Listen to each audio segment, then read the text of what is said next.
Screen पे नजर नहीं आ रहा है C1? क्वेश्चन C1 जो दिख रहा है ना,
तो पार्ट ए का आंसर क्या होगा बताओ?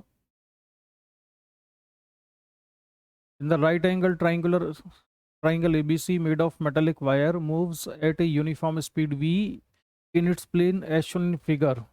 तो ABC में कितना EMF इंड्यूस होगा ये बताना है।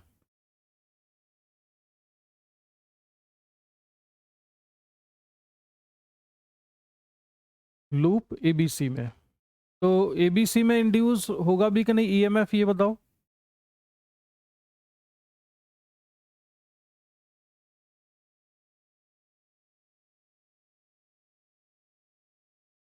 बाकी लोग बताओ।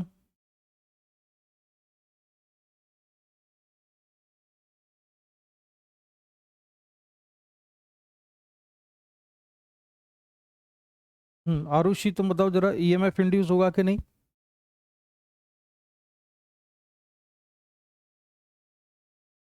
आरुषि?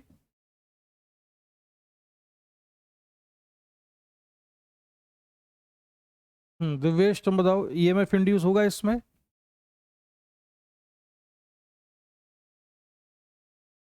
जो पूछा गया है ना उसका आंसर दो, जो क्वेश्चन है उसका आंसर दो।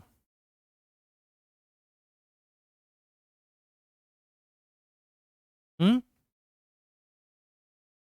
हाँ, अब रीजन बताओ क्यों नहीं होगा। हम्म तो फ्लक्स चेंज नहीं हो रहा है तो सीधा सा तो आंसर है, तो इसमें कोई ईएमएफ भी इंड्यूस नहीं होगा। अब पार्ट बी पर आते हैं। इन द सेगमेंट बीसी, तो बीसी सेगमेंट में कितना ईएमएफ इंड्यूस होगा ये बताना है। सेगमेंट बीसी में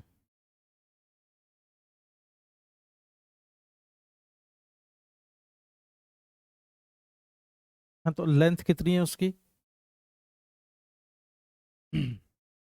हाँ, लेंथ आ जाएगी उसकी बीसी के बराबर।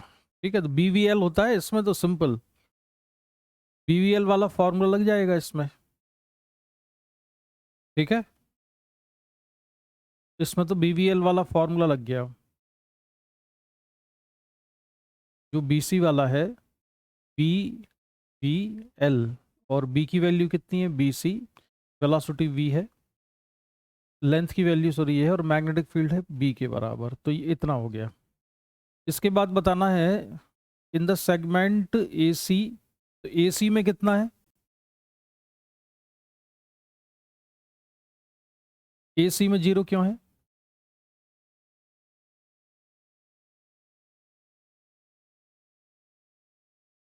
हाँ, कंपोनेंट लेके करेंगे, वेरी गुड। तो कितना हो जाएगा उसका कंपोनेंट अगर हम लेंगे तो?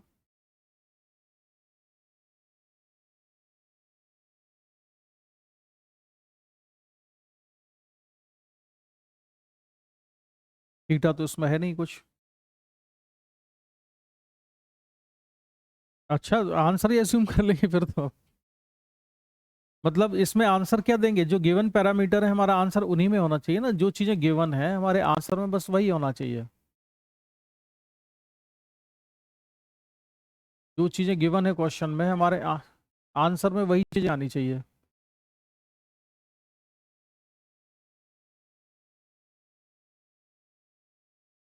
तो आंसर क्या आया बेटा, ये बताओ।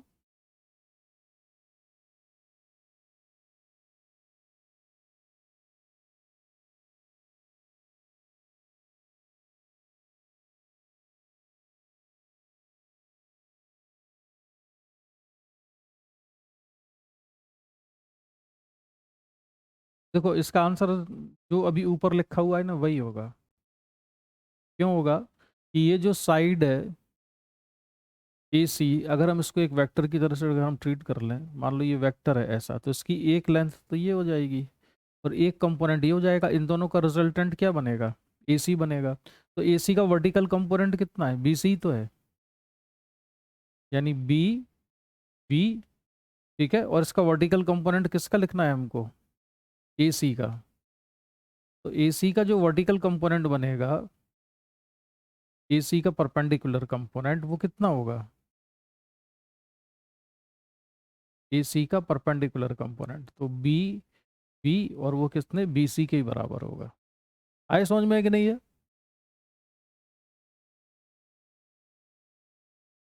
इसको अगर हम कंपोनेंट करेंगे तो हॉरिजॉन्टल कंपोनेंट क्या बनेगा इसका, ए बी बनेगा। वर्टिकल कंपोनेंट क्या बनेगा, बी सी बनेगा। तो इसमें जो ईएमएफ इंड्यूस होगा वो बी वी बी सी के भी बराबर होगा। ठीक है। अच्छा, अब डी पार्ट में क्या पूछा है, in the segment A B. तो ए बी सेगमेंट में कितना इंड्यूस होगा ईएमएफ, इसमें जीरो आएगा। इसमें जीरो इसलिए आएगा क्योंकि इसकी जो लेंथ है ये वेलोसिटी के पैरेलल है। ठीक है, ये मैंने तुमको शीट भेजी हुई है जिसमें से ये क्वेश्चन मैं अभी देख रहा हूँ। अच्छा, इस ये हो गया। अब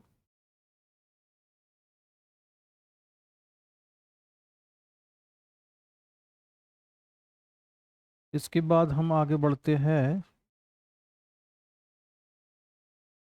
इसका आंसर बताओ सी थ्री का, सी थ्री सॉल्व करो।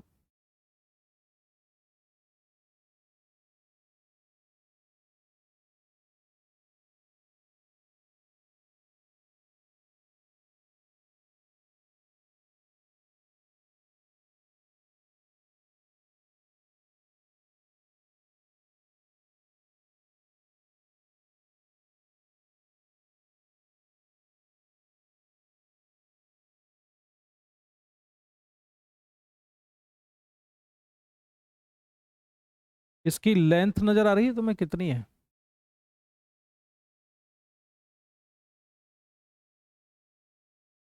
देखो डायग्राम ध्यान से।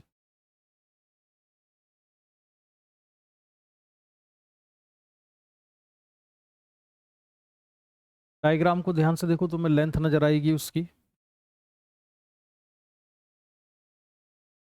यहाँ पर जो लेंथ है वो जो एक एरो बना हुआ है ना यहाँ पर, ये यहाँ से लेके यहाँ तक की ये दिख रहा है ना यहाँ पर, ये लेंथ है इसकी। कितनी है लेंथ ये, अरे लैम्डा लिखा हुआ है बीच में उसमें।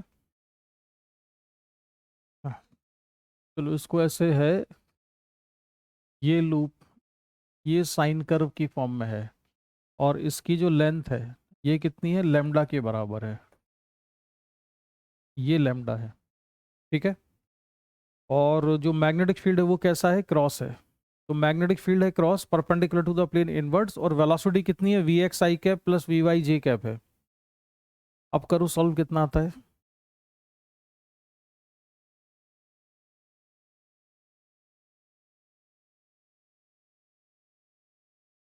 संचेत कितना है,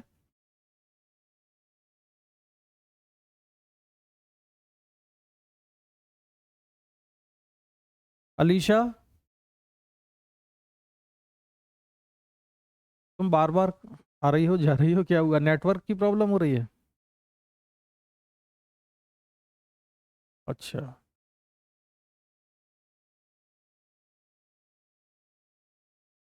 इसमें मैग्नेटिक फील्ड कैसा है? क्रॉस है। ये मैग्नेटिक फील्ड है, ठीक है, ये मैग्नेटिक फील्ड क्रॉस है। और जो वेलोसिटी है जिससे ये मूव कर रहा है, वो वेलोसिटी क्या है? V X I cap plus V Y J cap के बराबर, ये वेलोसिटी है। अब हमको बताना है कि इसमें कितना ईएमएफ इंड्यूस होगा। संचित तुम बताओ। संचित,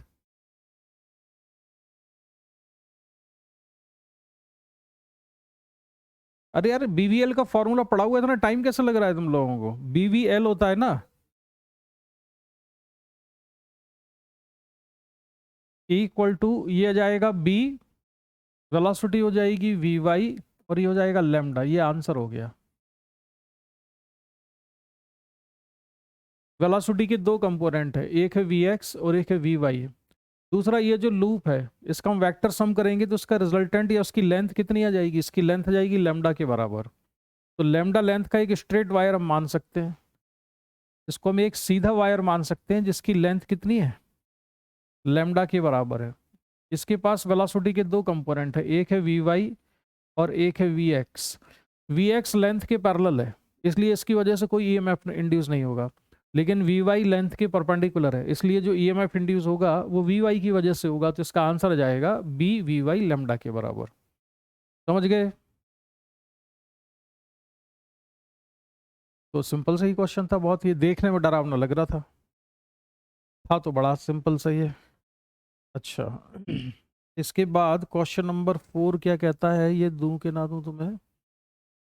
A circular conducting ring of radius r translate in a plane with constant velocity v, a uniform magnetic field b exists in the space in direction।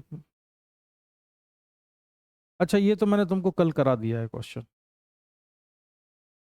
Question number 4 ring वाला example कल ले लिया था ना मैंने, ठीक है।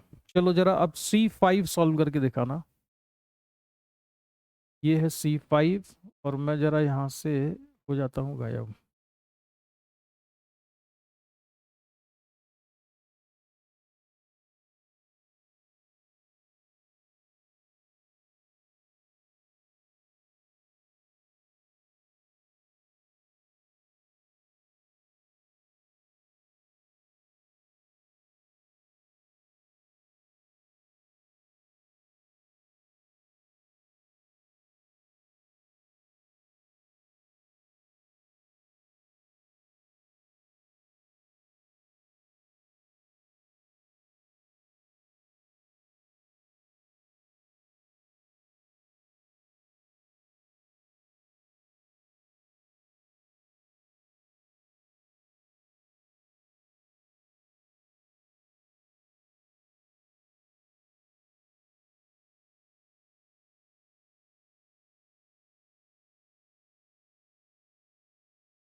क्वेश्चन समझ में आ गया?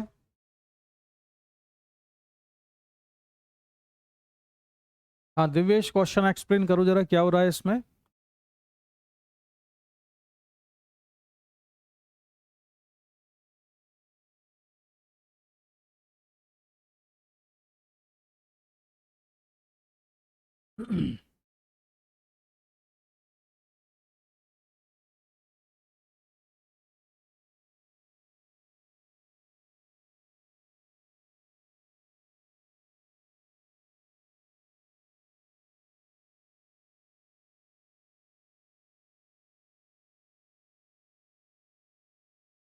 आरुषि तुमको समझ आ गया?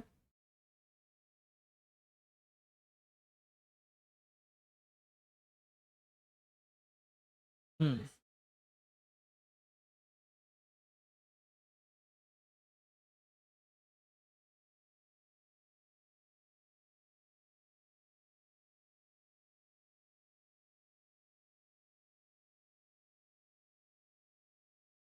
एक्चुअली इसकी लैंग्वेज मुझे लगता है गड़बड़ लगी। फाइंड द हाँ नहीं, ईएमएफ ही निकालना है, ठीक है। इंड्यूस्ड ईएमएफ क्या होता है? क्या फॉर्मूला लगता है इंड्यूस्ड ईएमएफ का? मोशनल ईएमएफ आएगा, कनेक्टर मूव कर रहा है। अगर कनेक्टर मूव करेगा तो मोशन की वजह से जो फॉर्मूला आएगा वो कितना होगा? बी वी एल के बराबर। तो बी हमको मालूम है, वेलोसिटी मालूम है, लेंथ कितनी है इसकी?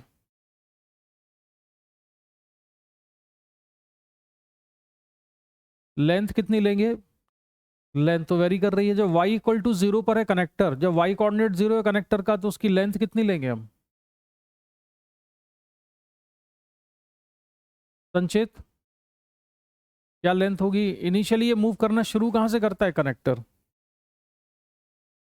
ओरिजिन से। तो ये कनेक्टर ओरिजिन से मूव करना शुरू कर देता है, और जब ये ओरिजिन से मूव करना शुरू करता है तो जैसे जैसे ये ऊपर जा रहा है तो ये कनेक्टर की जो लेंथ है, जो कि इस पैराबोलिक लूप के कांटेक्ट में, ये लेंथ बढ़ती जाती है। समझ में आ रहा है कि नहीं है? ये कनेक्टर यहाँ से चलना शुरू करेगा ऊपर, तो जब यहाँ पर होगा तो लेंथ होगी इतनी, इसमें BVL लगाएंगे हम, ठीक है। इसके बाद जब यहाँ पर होगा तो इतनी हो जाएगी। तो हमें as a function of y बताना है, यानी कि ये कितनी डिस्टेंस कवर कर चुका है, जब y डिस्टेंस पर, तो as a function of y बताना है। तो as a function of y अगर मुझे निकालना है इसमें इंड्यूस्ड EMF, तो मुझे क्या चाहिए, B V और लेंथ L। तो मैग्नेटिक फील्ड तो मुझे पता है B के बराबर है। वेलोसिटी कितनी होगी इसकी, क्वेश्चन पढ़ो जरा, क्वेश्चन में क्या हो रहा है, और एक्सेलरेशन से मूव करता है ना ये, तो टाइम t पर क्या हो जाएगी इसकी वेलोसिटी, ये नहीं सॉरी y पर, जब डिस्टेंस y करेगा तो वेलोसिटी क्या होगी। तो अगर ये एक्सेलरेशन a से मूव करता है तो फॉर्मूला क्या हो जाएगा, v square equal to U square plus 2ay। तो इसकी वेलोसिटी को हम लिखेंगे अंडर रूट 2ay के बराबर। और इसकी लेंथ कितनी है, यहाँ पर ये वाली लेंथ चाहिए जो इस कनेक्टर के कांटेक्ट में, तो लेंथ ऐसे निकलेगी, इस समय इसके कोऑर्डिनेट क्या होंगे, ये होगा x, y, और इस पॉइंट के कोऑर्डिनेट्स क्या होंगे इसके, -x, y। तो इसकी लेंथ कितनी है, 2x है, लेंथ कितनी है इसकी, 2x है, लेकिन x को हमें y की टर्म्स में निकालना है। तो x को y की टर्म्स में निकालने के लिए देखो इसकी इक्वेशन क्या दी हुई थी, इसकी इक्वेशन दी हुई थी y equal to kx square. तो y equal to kx square, तो हमको लेंथ किसकी टर्म्स में चाहिए है, y की टर्म। तो x इक्वल टू कितना आएगा, यहाँ से x इक्वल टू आएगा अंडर रूट y अपॉन के, और हमको जरूरत है 2x की, तो 2x इक्वल टू आएगा 2 times under root y upon के बराबर। तो अब जो BVL था, इसमें L की वैल्यू आएगी into 2 under root y upon के। तो सिंप्लीफाई करने पर इंड्यूस्ड EMF कितना मिलता है हमको, बस अब ये हो गया, इसको सिंप्लीफाई कर लेना, 2 को भी अंदर ले जाओ तो ये हो जाएगा 8। हाँ और हाँ ठीक है। तो अब इसका जो आंसर है y अंडर रूट 8a/k दिया हुआ है, y अंडर रूट 8a/k, ये आ रहा है क्या। हाँ तो ये इसका आंसर हो जाएगा। ये समझ में आया कि नहीं क्वेश्चन में क्या हो रहा था?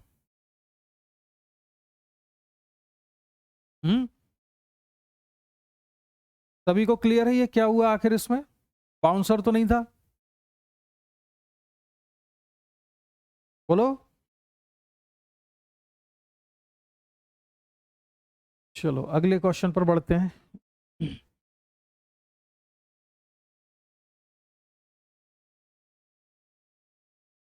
अब मैं जरा एक आध क्वेश्चन निकालूं, कहाँ से,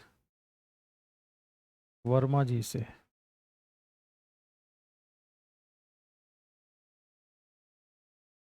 तुम जरा इस टाइप के क्वेश्चन भी सॉल्व करने की आदत डालो। क्वेश्चन नंबर 5, जैसे 5 पढ़ने में आ रहा है कि इसको बड़ा करूं अभी,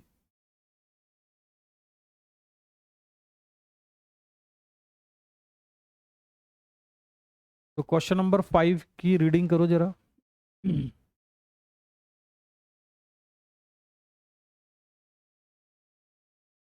मतलब थोड़ा बैलेंस बना के रखो, जैसा हमने थोड़ी देर पहले क्वेश्चन सॉल्व किया उसमें न्यूमेरिकल कैलकुलेशन तो कुछ था ही नहीं ज़्यादा, लेकिन तुम्हें एग्जाम में न्यूमेरिकल वैल्यूज वाले क्वेश्चन भी आने चाहिए करके।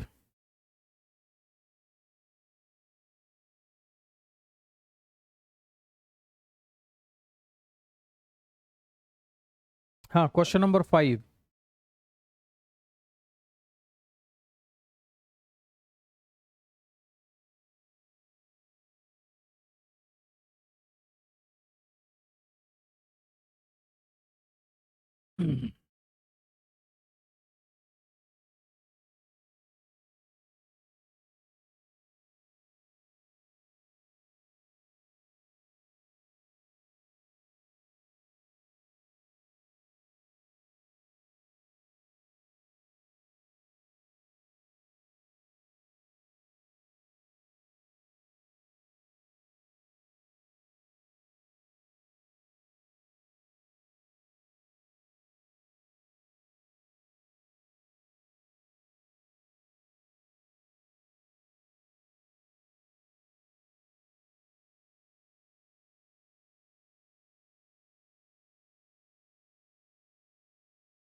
अच्छा, मतलब टोटल आंसर तुम्हारा आ रहा है 10 की 10 की पावर -10। यूनिट भी बोल दो। वोल्ट। ठीक है। फिक्स करो तब तक, तुम बाकी लोग कर रहे हैं ये फिफ्थ को। हाँ दिवेश, तुम्हारा हो गया फिफ्थ।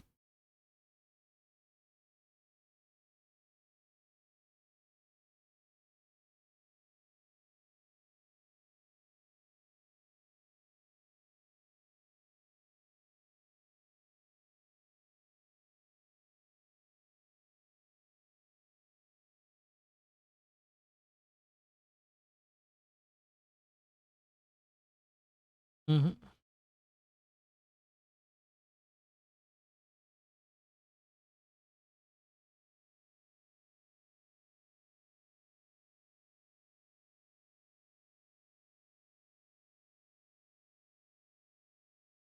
कैसे सॉल्व किया इसको बताना जरा।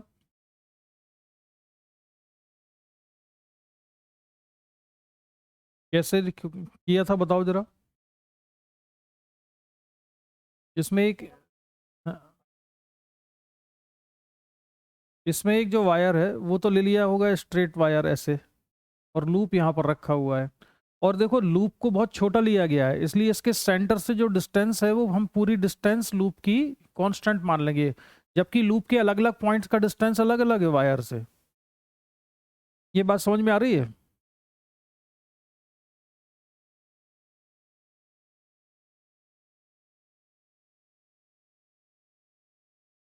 देखो इसमें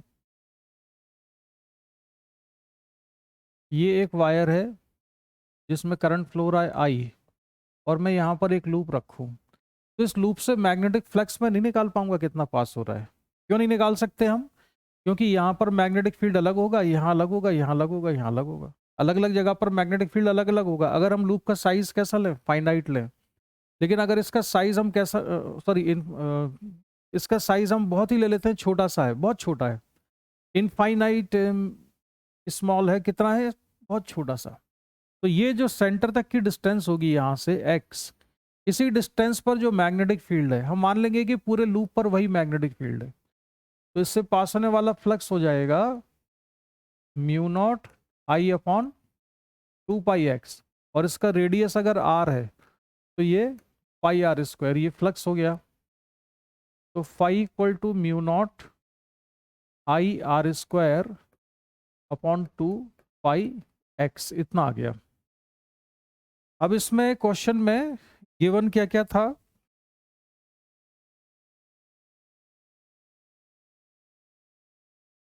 अच्छा, एरिया गिवन है उसका। हाँ सही बात है। तब तो एरिया एरिया को हम डायरेक्टली लिख देंगे, ठीक है। तो हम यहाँ पर एरिया को डायरेक्टली लिख देते हैं, इसको हटा देते हैं यहाँ से। तो फ्लक्स कितना आया, म्यू नॉट अपॉन 2 पाई को कितना लिखा,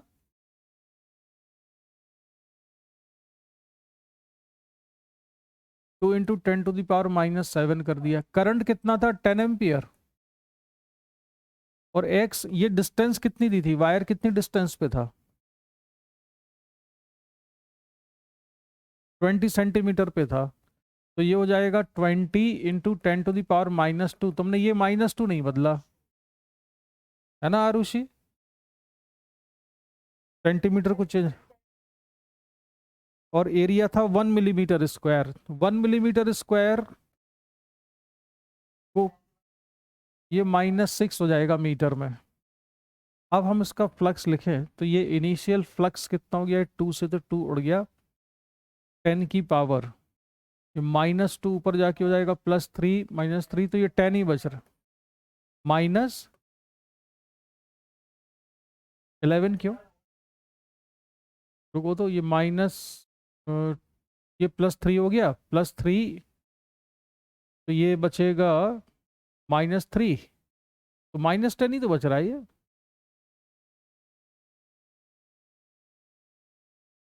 अच्छा एक जीरो ये भी था, राइट राइट, इस ये वाला जीरो छूट गया।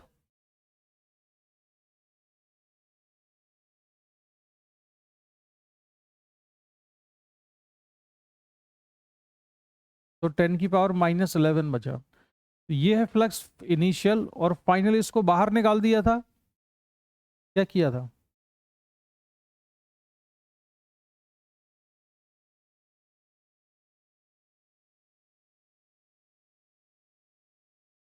अच्छा 10 एम्पियर से करंट जीरो हो गया, जैसे ही करंट जीरो हुआ तो फ्लक्स भी जीरो हो गया। तो फिर एवरेज ईएमएफ निकालोगे, φ2 - φ1 upon delta t with negative sign. अब नेगेटिव साइन का तो उसमें मीनिंग है नहीं, मतलब पूछते नहीं है जनरली, ईएमएफ का मॉड ही पूछते हैं वो। तो उसको निकाल दोगे तो ये हो जाएगा 10 की पावर -10 वोल्ट। हाँ आरुषि, पता चल गया क्या क्या गड़बड़ किया था।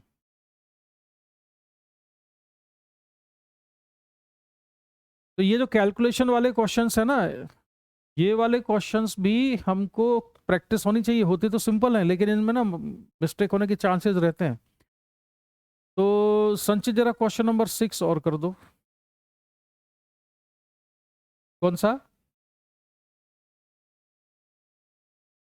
अच्छा ए पार्ट का 50 वोल्ट, ठीक है।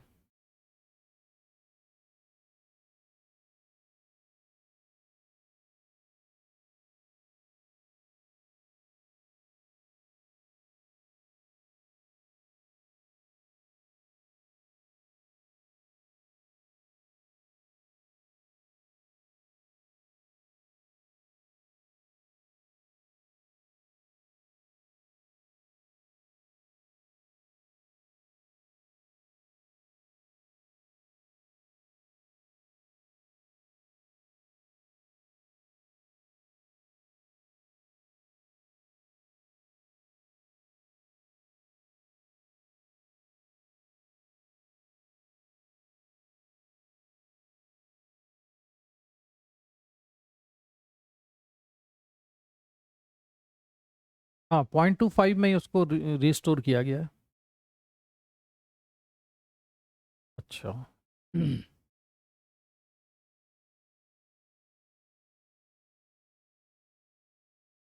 और सी का,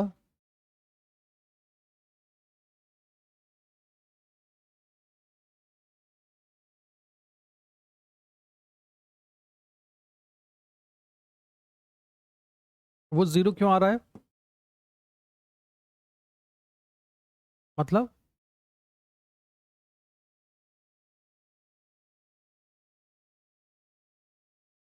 हाँ average EMF, total average EMF, ठीक है जीरो, ठीक है आंसर।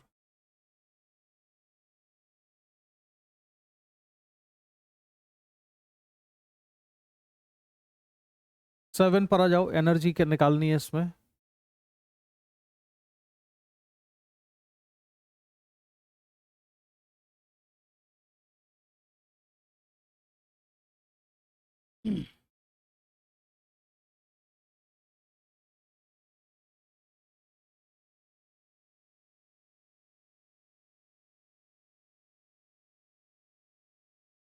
ए पार्ट का,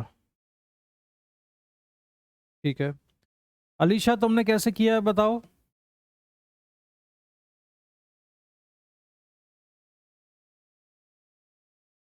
हम्म।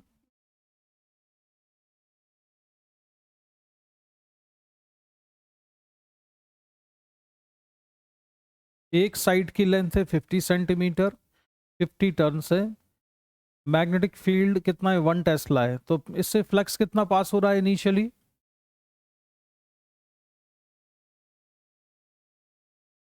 अलीशा इनिशियल फ्लक्स कितना लिखेंगे, 5 1 =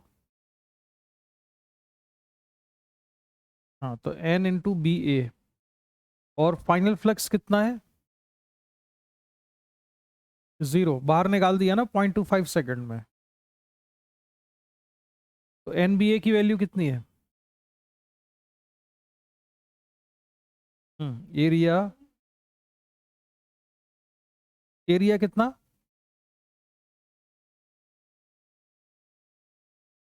हाँ तो कितना हुआ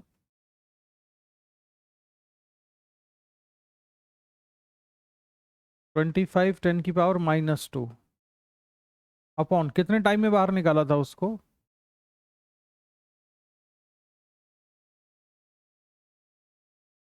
0.25 में। तो 0.25 से हम करेंगे इसको divide, NBA upon delta T, ये आ जाएगा एवरेज EMF इसका। तो कितना आ रहा है फर्स्ट पार्ट का आंसर, अलीशा कैलकुलेशन बताओ।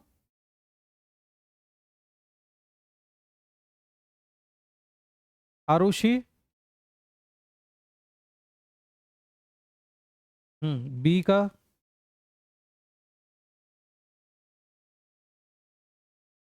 तो ये अपोजिट डायरेक्शन का मतलब समझ में आ रहा है।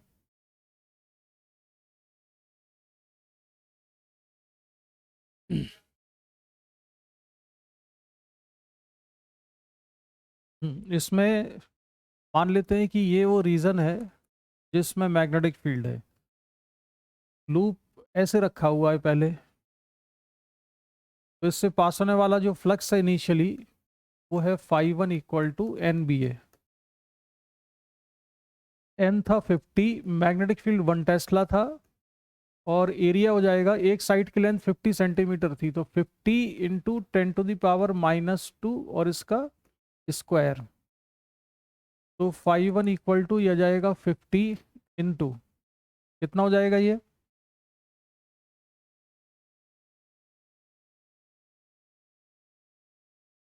0.25, ये फ्लक्स आ गया। इसके बाद इसको खींच के बाहर निकाल दिया है तो फ्लक्स 0, इसको यहाँ से पकड़ के बाहर निकाल दिया मैग्नेटिक फील्ड से। मैग्नेटिक फील्ड से जब बाहर निकालेंगे तो इसमें जो करंट इंड्यूस हुआ होगा वो करंट क्लॉकवाइज होगा कि एंटी क्लॉकवाइज, इस लूप को पकड़ के जब बाहर निकाला तो इसमें जो करंट आएगा वो क्लॉकवाइज आएगा कि एंटी क्लॉकवाइज, करंट, करंट जो इंड्यूस होगा, हाँ दिव्येश बताओ जरा, करंट कैसा आना चाहिए, इसको यहां से पकड़ के बाहर निकाल दिया तो करंट कैसा आना चाहिए, क्लॉकवाइज एंटी क्लॉकवाइज।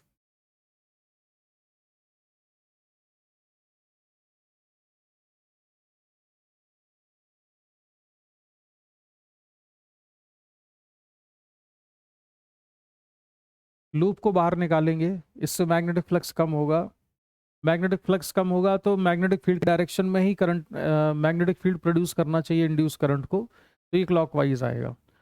ठीक है, अगर ये क्लॉकवाइज आएगा तो मैं तुमको चार साइड्स पर पूछता हूँ, इस वाली साइड में ईएमएफ कितना इंड्यूस होगा, अगर हम इसको यहाँ से ऐसे बाहर निकालो तो इसमें कितना ईएमएफ इंड्यूस होगा, मोशनल ईएमएफ 0, इसमें मोशनल ईएमएफ 0, इन दोनों में होगा, इसमें मोशनल ईएमएफ होगा, दोनों में बराबर होगा, लेकिन दोनों के जो टर्मिनल्स होंगे वो कैसे होंगे, पॉजिटिव टर्मिनल कहाँ लगाएंगे, V की डायरेक्शन इधर है, B अंदर है, V क्रॉस B की डायरेक्शन निकालना है, तो V क्रॉस B की डायरेक्शन आएगी नीचे, लेके तो नीचे V क्रॉस B की डायरेक्शन नीचे है, इलेक्ट्रॉन पर फोर्स लगेगा ऊपर, तो इलेक्ट्रॉन ऊपर जा रहा है यानी करंट इसमें नीचे फ्लो कराने की कोशिश करेगा, तो ये पॉजिटिव टर्मिनल, ये नेगेटिव, ऐसे ही यहाँ पर लगेगा एक पॉजिटिव एक नेगेटिव। ये दोनों बैटरी जो करंट फ्लो कराएंगी इसमें, अभी तो करंट जब ये मैग्नेटिक फील्ड के अंदर मूव कर रहा होगा तब तो इसमें कोई ईएमएफ इंड्यूस नहीं होगा। ईएमएफ कब इंड्यूस होगा, मतलब नेट करंट कब आएगा इसमें, करंट तब आएगा जब ये वाली साइड बाहर निकल जाएगी और ये अंदर होगी, ये बाहर निकल जाएगी ये अंदर होगी, यानी कि जब ये वाली सिचुएशन होगी ऐसे, तब इसमें ईएमएफ केवल इस वाली साइड में ईएमएफ होगा। और जब केवल इस वाली साइड में ईएमएफ होगा तो बैटरी ऐसी होगी, बैटरी ऐसी होगी तो करंट कैसा होगा, क्लॉकवाइज इसमें। इसके बाद जब इसको वापस अंदर की तरफ ले जाते हैं, मान लो इस बार हम इसको ले जा रहे हैं अंदर, तो जब अंदर ले जा रहे हैं तो फ्लक्स बढ़ रहा है। फ्लक्स अगर बढ़ रहा है, अच्छा इसमें तो करंट आ गया था कैसा, क्लॉकवाइज। जब फ्लक्स बढ़ेगा तो उसको अपोज करने के लिए करंट आना चाहिए एंटी क्लॉकवाइज सेंस में, जिससे कि इसका खुद का मैग्नेटिक फील्ड बाहर आए इसकी अपोजिट डायरेक्शन में। तो दोनों केस में जो ईएमएफ इंड्यूस हो रहा है वो कैसा इंड्यूस हो रहा है, अपोजिट डायरेक्शन में इंड्यूस हो रहा है। ठीक है, तो इसको हम बाहर लाए और बाहर से फिर अंदर ले गए। इस पूरी प्रोसेस में जो ईएमएफ होगा नेट, वो कितना होगा, 0 होगा, क्योंकि बाहर निकालने में 50 वोल्ट हुआ है, अंदर ले जाने में 50 वोल्ट हुआ है। तो दोनों प्रोसेस को मिला के 0 क्यों आ रहा है, क्योंकि दोनों केसेस में अलग अलग डायरेक्शन में इंड्यूस हुआ है। ठीक है, तो उसका सी का आंसर तो हो जाएगा इसमें 0। अब आ जाओ जरा क्वेश्चन नंबर 7 पर। Suppose the resistance of the coil in the previous problem is 25 ohm. Assume the coil moves with uniform velocity during its removal and restoration. अब इसमें वेलोसिटी कांस्टेंट दे दी, इससे पहले उन्होंने वेलोसिटी के बारे में कुछ नहीं कहा था। ठीक है, तो हमको बताना है कि हीट कितनी प्रोड्यूस होगी। Thermal energy developed in the coil during its removal. तो थर्मल एनर्जी निकालने के लिए करना क्या पड़ेगा, फिर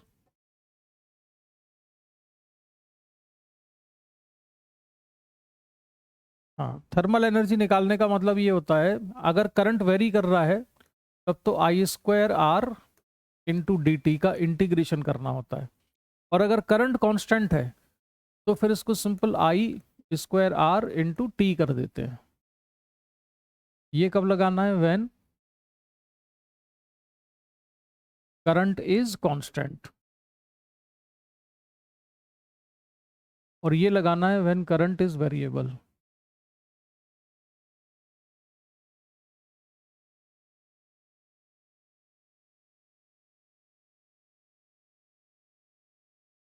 तो करो ट्राई जरा उसको।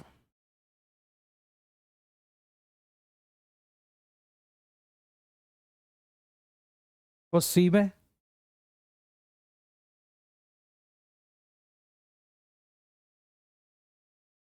ठीक है, चलो जब तक ये लोग सॉल्व कर रहे हैं तुम 8 पर आ जाओ संचित।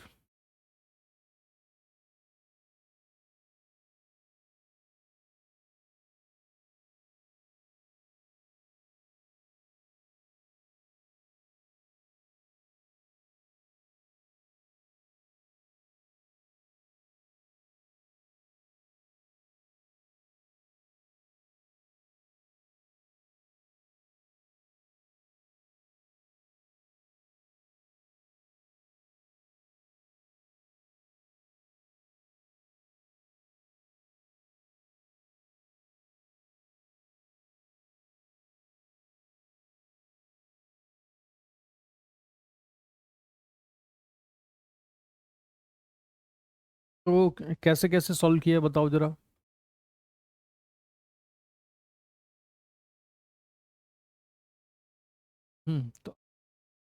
तो करंट आई, पिछले क्वेश्चन में ईएमएफ तो 50 आ गया था, रेजिस्टेंस से डिवाइड कर दिया तो ये कितना आ गया, 2 एम्पियर, इतना ही था।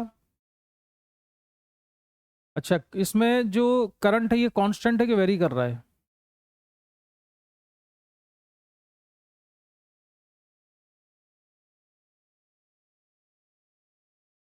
कैसे मालूम कि फिर ये 2 एम्पियर तो कांस्टेंट दिख रहा है।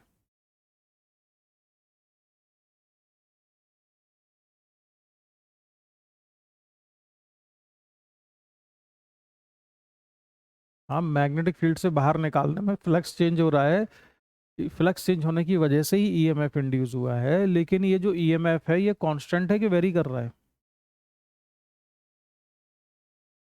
क्योंकि अगर ईएमएफ वेरी करेगा तो फिर करंट भी वेरी करेगा, तब तो इंटीग्रेट करना पड़ेगा। संचित तुम बताओ जरा, इसमें इंड्यूस्ड ईएमएफ कांस्टेंट है कि वेरी कर रहा है?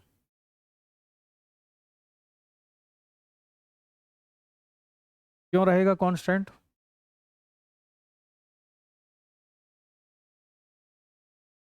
है,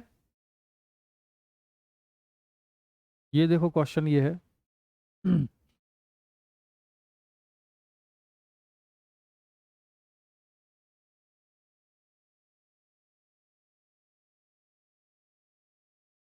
जब तक बाहर, मतलब मैं समझा नहीं, बाहर नहीं निकाला मतलब?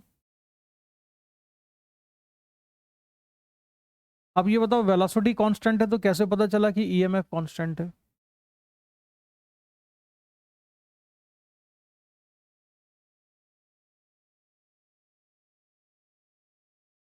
और दिमाग लगाओ, ये मैं तुमको मैं तुमको बार बार ये चीज पढ़ा रहा हूँ, तुमको मालूम है ये चीज, अगर तुम दिमाग लगाओ तो बता सकते हो कि ईएमएफ कांस्टेंट रहेगा कि नहीं।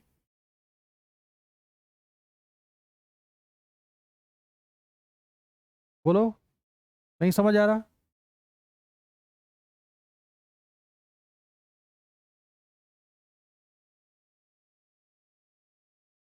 कांस्टेंट है बच्चों, तुम इसको मोशनल ईएमएफ से एक्सप्लेन करके देखो, तुरंत समझ में आ जाएगा। क्यों संचित? मोशनल ईएमएफ से एक्सप्लेन करो, ईएमएफ कांस्टेंट है कि वेरी कर रहा है?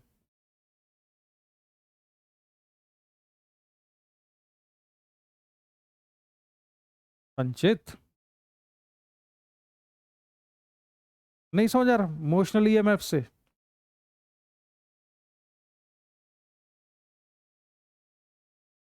अगर इसको हम वेलोसिटी v से पुल कर रहे हैं बाहर, और ये वेलोसिटी कांस्टेंट है, तो इसमें कितना मोशनल ईएमएफ है? कितना है? जल्दी बोलो। इसमें तो जीरो है, क्योंकि मैग्नेटिक फील्ड के बाहर आ चुका है ये। इसमें जीरो है क्योंकि ये लेंथ पैरेलल है वेलोसिटी के, इसमें भी लेंथ पैरेलल है वेलोसिटी के। केवल इसमें होगा, और इसमें जो होगा वो कैसा होगा? पॉजिटिव टर्मिनल नीचे और नेगेटिव ऊपर, और कितना होगा ये? B V L. इसमें बी कांस्टेंट है, वेलोसिटी कांस्टेंट है, एल कांस्टेंट है, तो कांस्टेंट ईएमएफ आएगा। मैं तुमको हर क्वेश्चन में मैंने तुमको देखो दो दो तरह से एक्सप्लेनेशन बताया है, कि अगर ये फ्लक्स से नहीं समझ में आ रहा है तो हर साइड में ईएमएफ निकाल के तो चेक कर सकते हैं ना। मोशनल ईएमएफ से तो एक्सप्लेन कर सकते हैं ना कांस्टेंट है कि वेरी कर रहा है। नहीं समझ आया? तो इसमें ईएमएफ कांस्टेंट है, इसलिए करंट भी कांस्टेंट है, और कांस्टेंट करंट कितना है? 2 एम्पियर के बराबर है। तो इसमें हीट कितनी प्रोड्यूस होगी? I²R। और कितने टाइम में बाहर निकाला था इसको? टाइम टी में। तो ये हो जाएगा 425।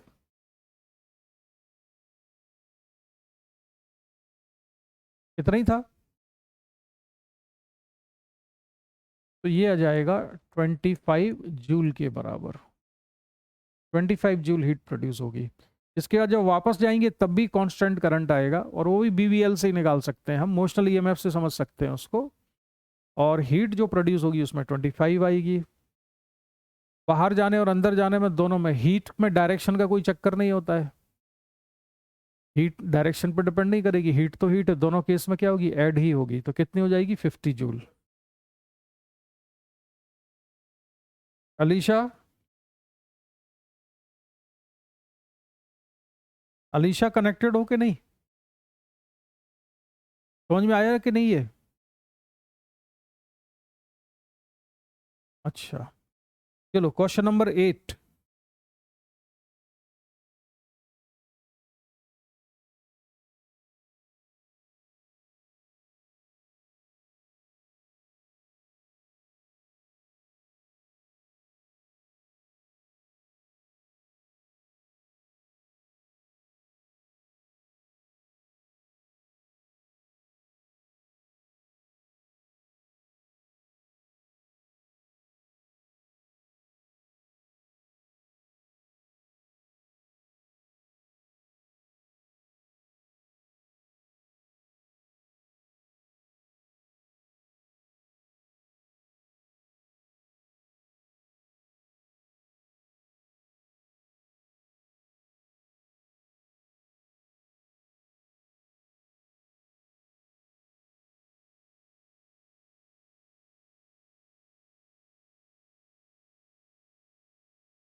चलो तो इसको ऐसे देखते हैं, इसको तुम थ्योरी की तरह से भी याद रखना।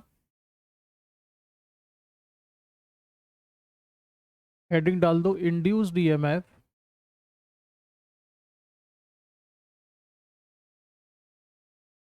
व्हेन एंगल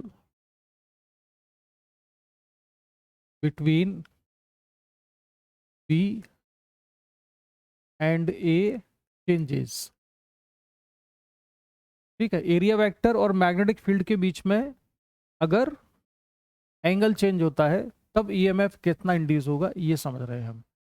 तो ये मैग्नेटिक फील्ड है इधर राइट साइड में, और यहाँ पर हमने मान लिया कि ये कॉइल रखी हुई है।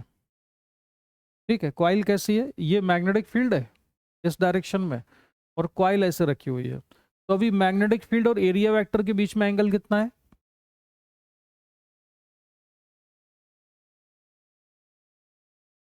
अलीशा बताओ जरा, एरिया वेक्टर मैग्नेटिक फील्ड के बीच में एंगल कितना है इस केस में?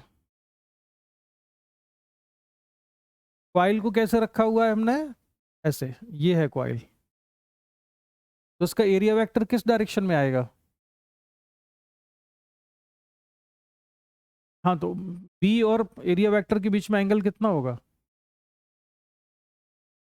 हाँ, कैसे आया 90 डिग्री?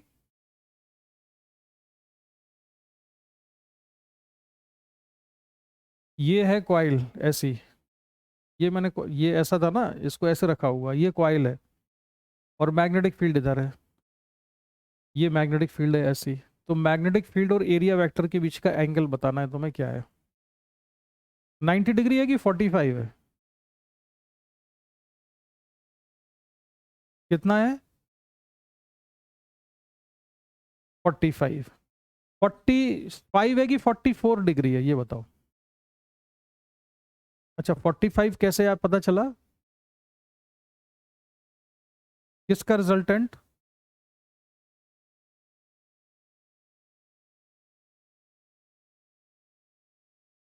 तो एरिया वेक्टर है किधर, ये तो बताओ।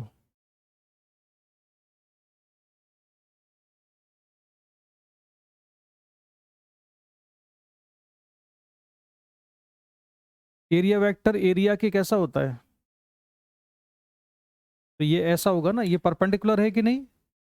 ये अगर डिस्क है मान लो, तो इसका जो एरिया वेक्टर है वो ऐसा ही होगा, ऐसा, ऐसा तो नहीं होगा?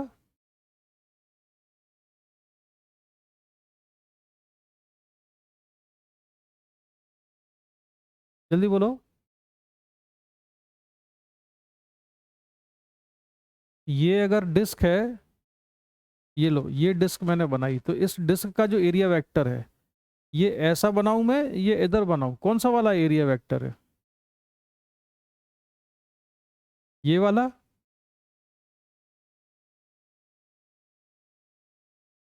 ऐसा? ये क्यों नहीं है ऐसा? रीजन? हम्म, ये वाला है, ये कैसे पता?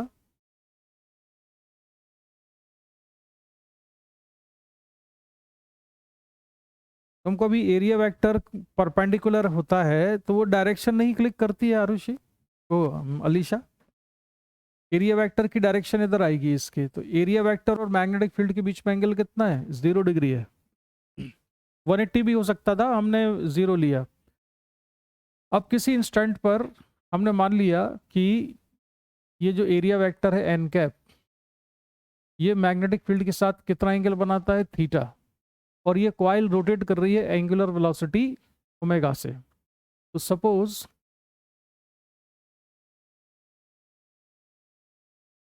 Loop is rotating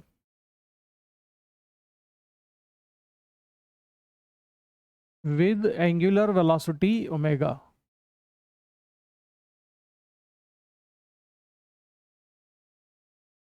Angular velocity omega, then at time t, angle rotated by the coil कितना है? थीटा है। At time T, theta equal to कितना हो जाएगा? ओमेगा टी के बराबर।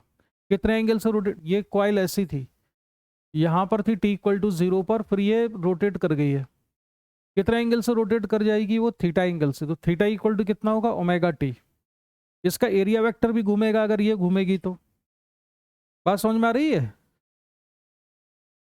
ये अगर डिस्क है और ये इसका एरिया वेक्टर है, तो अगर डिस्क घूम रही है तो एरिया वेक्टर भी तो साथ साथ घूम रहा है। तो जितने एंगल से एरिया वेक्टर घूमेगा उतने ही एंगल से कौन घूम गया होगा?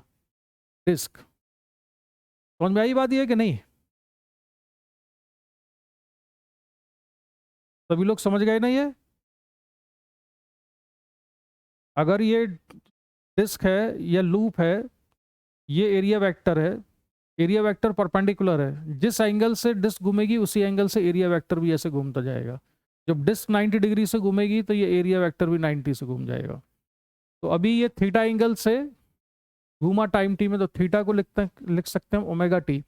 अभी इससे पास होने वाला फ्लक्स कितना है?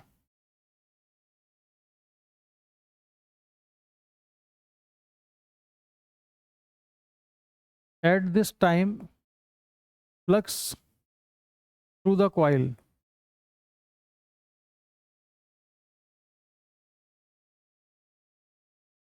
फ्लक्स थ्रू द कॉइल हो जाएगा phi is equal to B A cos theta, और नंबर ऑफ टर्न्स मान लेते हैं इस लूप में कितने? एन है। और इसको क्या लिख सकते हैं? N B A cos omega T के बराबर। तो ये फ्लक्स है टाइम टी पर। इसको हम डिफरेंशिएट करें विद रिस्पेक्ट टू टाइम, तो D phi by D T equal to ये बनेगा minus N B A omega sine omega T. ठीक है। इंड्यूस्ड ईएमएफ कितना हो जाएगा? इंड्यूस्ड ईएमएफ आएगा फैराडे लॉ के according equal to minus D phi by D T. तो ईएमएफ होगा equal to N B A omega sine omega T. इसको हम लिख लेते हैं सिंबल में, इस पूरी क्वांटिटी को ई नॉट। तो ये हो जाएगा equal to E naught sine omega T. ये इंड्यूस्ड ईएमएफ का फंक्शन बना टाइम के साथ। घरों में जो हमारे इलेक्ट्रिसिटी आती है वो यही वाली आती है, E naught sine omega t, sine function से, जिसमें कि कॉइल घुमाते हैं। जो जनरेटर होता है, जो पावर स्टेशन होते हैं, वहाँ पर पावर का प्रोडक्शन होता है, तो वहाँ पर क्या होता है? वहाँ पर ये कॉइल को ही रोटेट किया जाता है मैग्नेटिक फील्ड में। मैग्नेटिक फील्ड में कॉइल रोटेट होती है और वहाँ से ईएमएफ इंड्यूस होता है। अगर रेजिस्टेंस आर के बराबर है तो इसको हम डिवाइड कर दें रेजिस्टेंस से, तो E by R equal to E naught by R into sine omega t, या इसको लिख लेते हैं I naught sine omega t. और ई बाई आर करंट होगा as a function of time, तो I equal to I naught sine omega T. ये current का फंक्शन बनेगा। अब इसमें ई नॉट क्या है? ई नॉट कहलाता है peak value of the EMF, maximum value of EMF, वो है ई नॉट, और उसकी वैल्यू कितनी है? N B A omega. ये करंट की मैक्सिमम वैल्यू है आई नॉट, और आई नॉट की वैल्यू कितनी है? N B A omega upon R, यानी ई नॉट अपॉन आर। तो ये फंक्शन हमको याद रखना, ये डेरिवेशन भी स्कूल में आता है। अगर मैग्नेटिक फील्ड और एरिया वेक्टर के बीच में एंगल चेंज हो रहा हो, यानी कॉइल रोटेट कर रही है, तो उसमें इंड्यूस्ड ईएमएफ का फंक्शन इस तरह से बनाते हैं। ठीक है, तो पहले तो इसको नोट कर लो और फिर क्वेश्चन नंबर 8 सॉल्व करो।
ये जो करंट आया है ये अल्टरनेटिंग करंट कहलाता है, ईएमएफ अल्टरनेटिंग ईएमएफ है, ये डोमेस्टिक सप्लाई जो है यही वाली है अल्टरनेटिंग करंट की।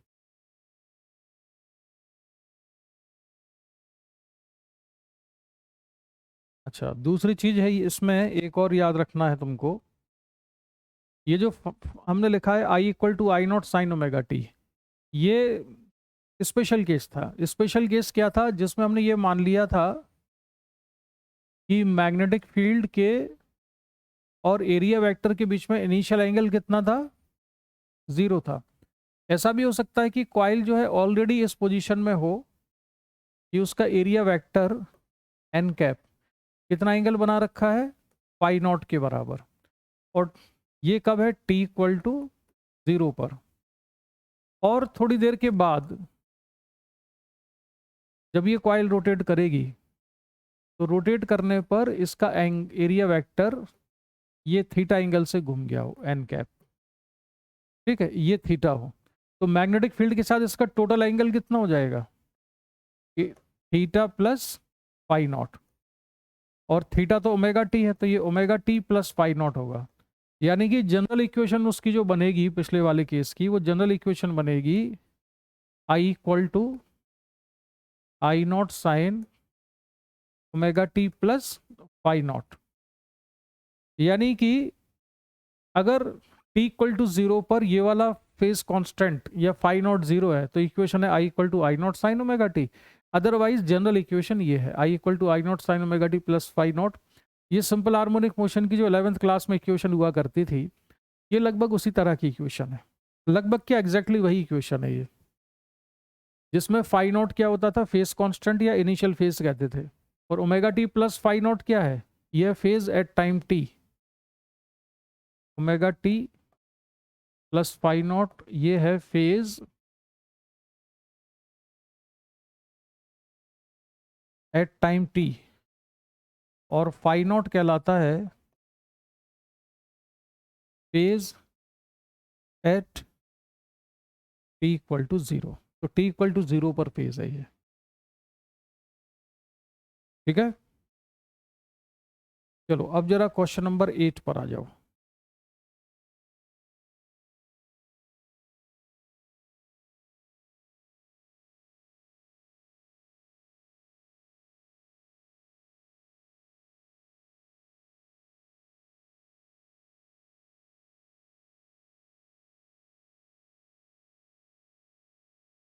इसमें कॉइल रोटेट नहीं कर रही है, ध्यान रखना। इस वाले क्वेश्चन में क्या हो रहा है, मैग्नेटिक फील्ड टाइम के साथ वेरी कर रहा है, और मैग्नेटिक फील्ड का जो फंक्शन है वो साइन फंक्शन है।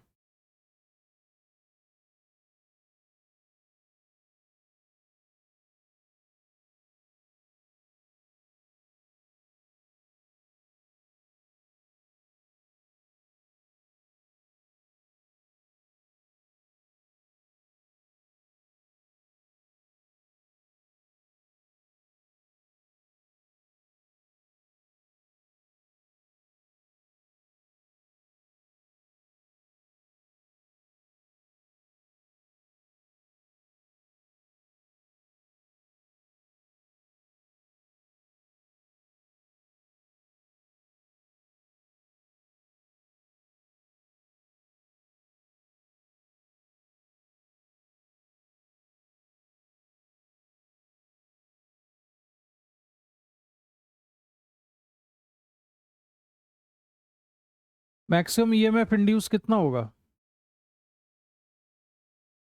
हाँ नहीं तुम बताओ जरा आरुषि, कितना होगा मैक्सिमम।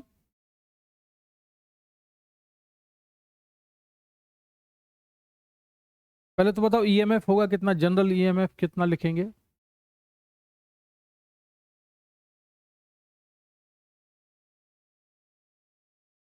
हम्म, तो फ्लक्स किसी आर्बिट्ररी इंस्टेंट पर फ्लक्स कितना हो जाएगा,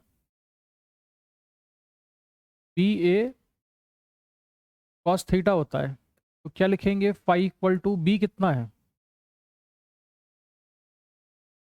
B naught sine omega T.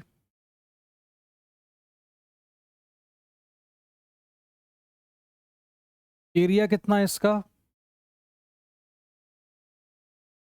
5 centimetre square है, तो 5 इंटू 10 की पावर -4 ये एरिया हो गया। और थीटा कितना है? थीटा को हम थीटा ही लिखते हैं। पहले केस में कितना है? अच्छा, initial the normal to the coil makes angle 60 degree with the field. अच्छा, इसमें एंगल तो कांस्टेंट है, तो cos 60 डिग्री। ये फ्लक्स है, ये जो फ्लक्स आया ये cos 60 √3/2 होगा। बी नॉट कितना था? 0.2 टेस्ला। तो 2 इंटू 10 की पावर -2, 5 इंटू 10 की पावर -4, cos 60 1/2 और साइन ओमेगा की वैल्यू है 300।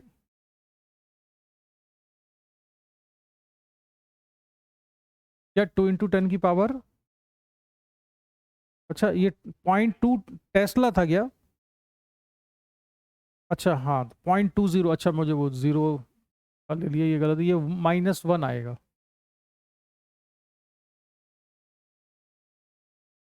तो ये फ्लक्स आया as a function of time. कितना आ रहा है ये? 2 से तो 2 उड़ जाएगा यहाँ पर। ये बच रहा है 5 इंटू 10 की पावर -5 इंटू साइन 300 t के बराबर। अब वो पूछ रहे हैं part A, maximum EMF induce in the coil. तो मैक्सिमम इंड्यूस ईएमएफ, हाँ दिव्येश तुम बताओ जरा, मैक्सिमम ईएमएफ कब इंड्यूस होगा?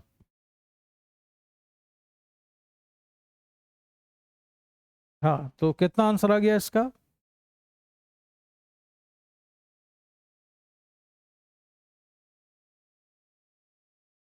तो इसका जो मैक्सिमम ईएमएफ इंड्यूस हो गया 5 इंटू 10 की पावर -5।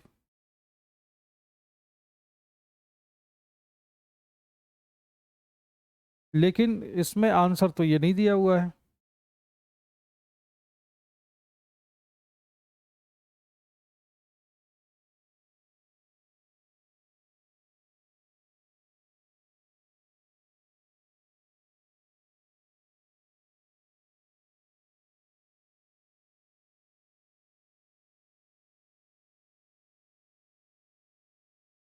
मैक्सिमम संचित तुम्हारा क्या आंसर आया?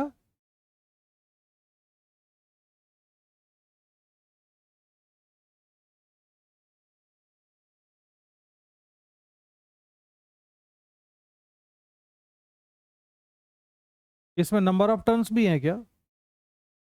नहीं है।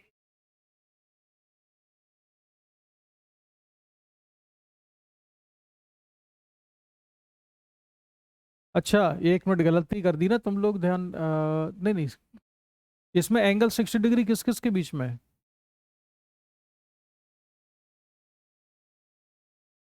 नहीं, एंगल भी 60 डिग्री आएगा, ठीक बात है। The normal to the coil makes an angle 60 degree with the coil. तो बी और ए के बीच का एंगल भी 60 डिग्री है। Maximum EMF induced in the coil.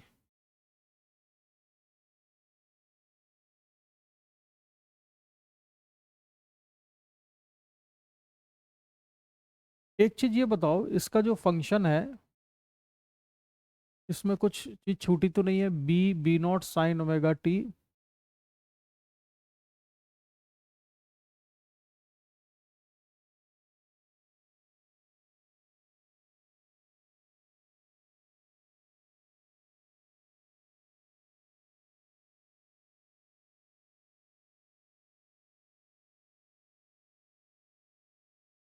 अरे यार, हमने तो फ्लक्स निकाला है ना, ईएमएफ तो निकाला ही कहाँ है?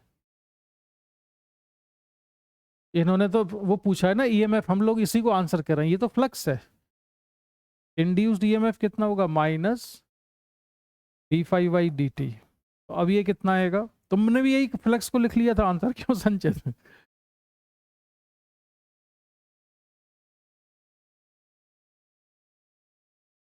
तो ये तो फ्लक्स है, और इसका डिफरेंशिएशन किया तो बाहर कितना आ गया? 300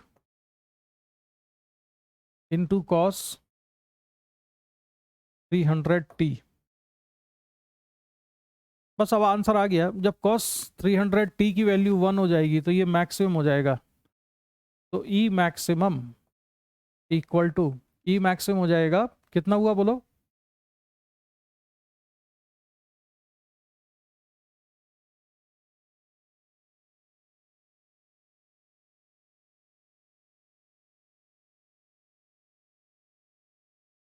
जीरो पॉइंट वन फाइव, है ना, ये आ जाएगा। तो 0.015 ये इसका मैक्सिमम ईएमएफ हुआ। तुम्हारा मैक्सिमम ईएमएफ क्यों नहीं आ रहा? तुमने भी डिफरेंशिएट नहीं किया था।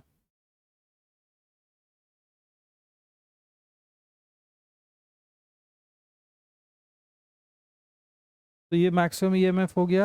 इसके बाद पूछा इसमें द इंड्यूस्ड ईएमएफ है T equal to pi by 900 पर,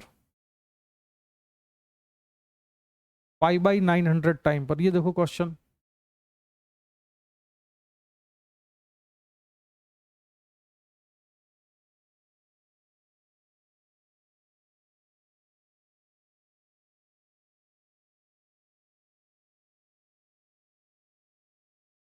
ये 8 के तीनों पार्ट हो गए सॉल्व। क्वेश्चन नंबर 8 कर रहे हैं ना हम अभी, इसके तीनों पार्ट आ गए।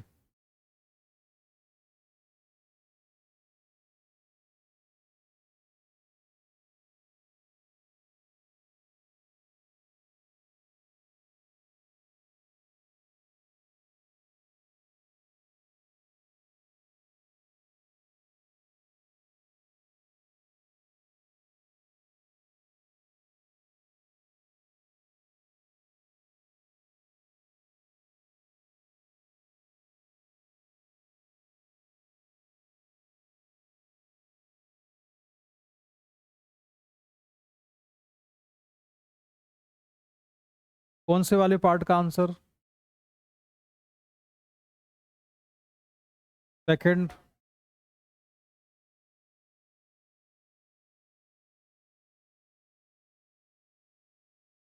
पाई बाई 900 सेकंड पे निकालना है। इसमें पाई बाई 900, इस पाई बाई 900 रखा तो कितना बचा यहाँ पर?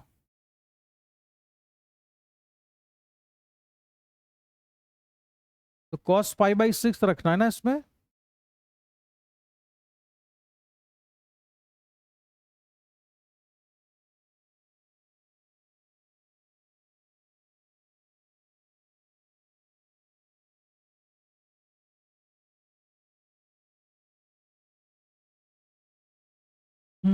अब बढ़ते हैं हम।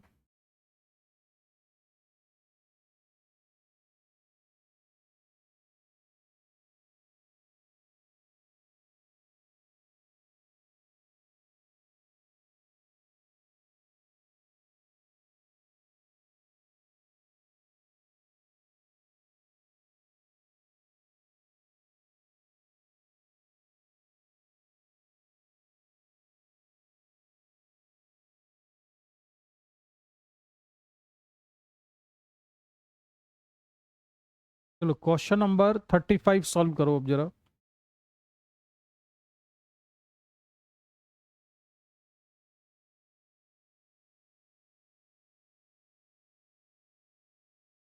Thirty five.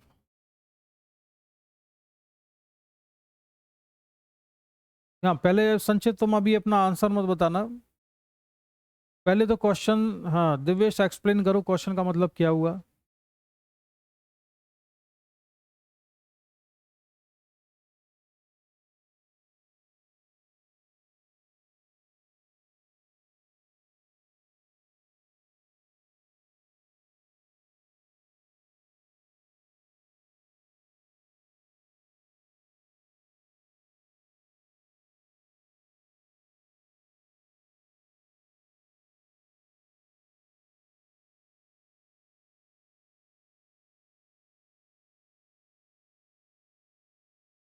तो इसमें संचित फोर्स की जरूरत क्यों है वायर को कांस्टेंट वेलोसिटी से मूव कराने के लिए?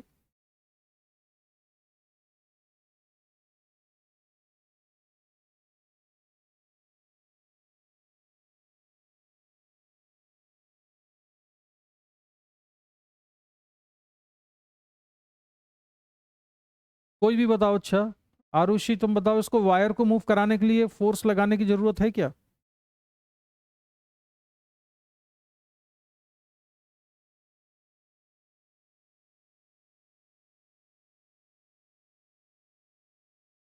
हाँ तो रीजन बताओ तुम।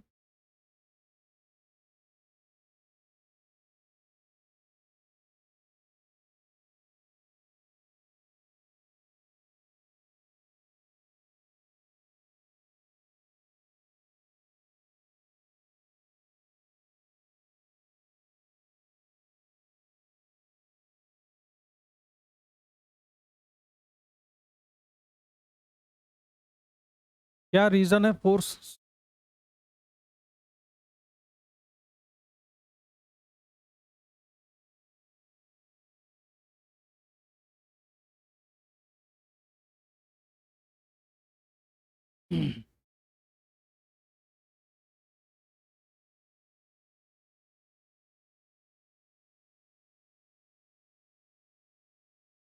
संचित, कितना फोर्स लगाना पड़ेगा?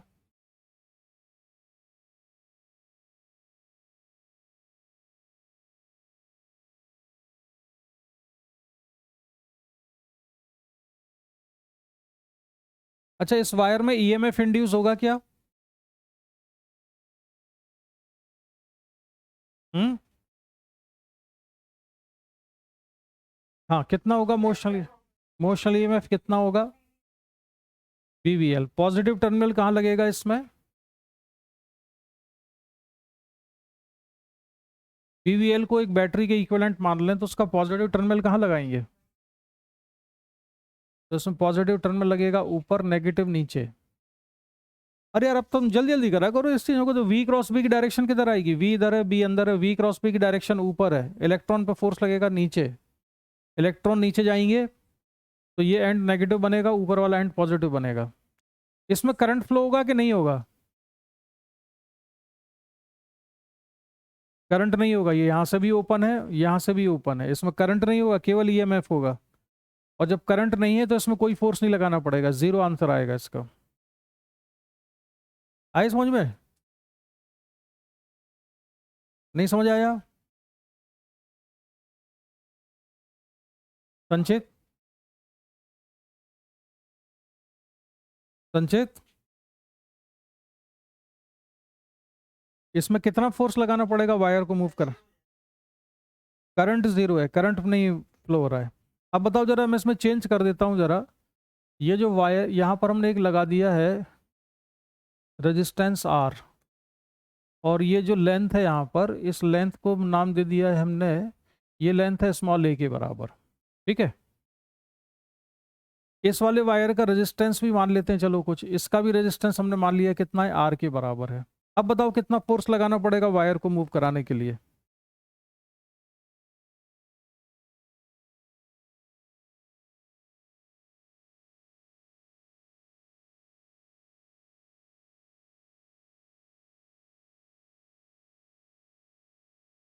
करंट होगा? करंट होगा कि नहीं होगा? कैसा करंट फ्लो कर रहा होगा? करंट जा रहा होगा यहाँ से, यहाँ से, यहाँ।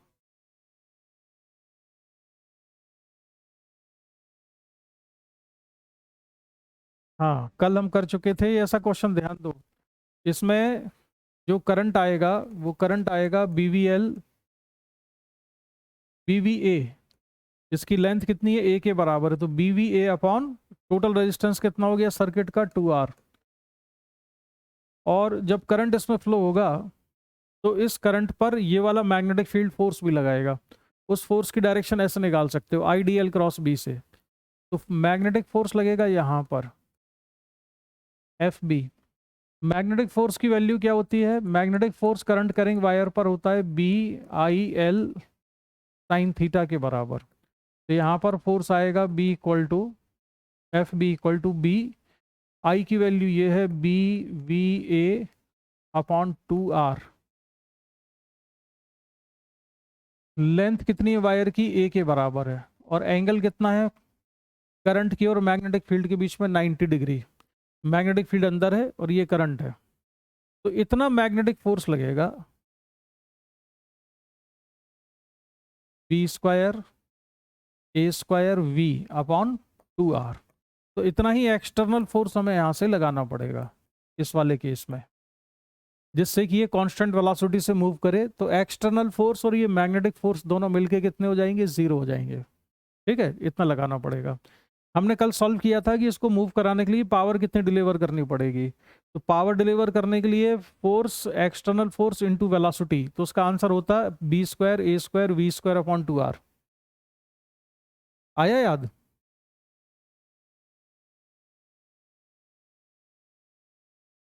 ठीक है, अब नेक्स्ट क्वेश्चन करो सॉल्व।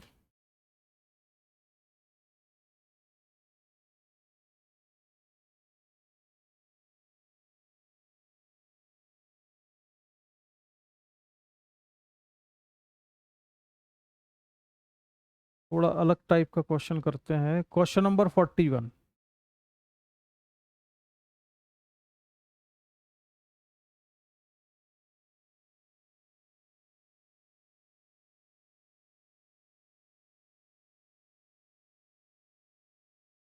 41 question number.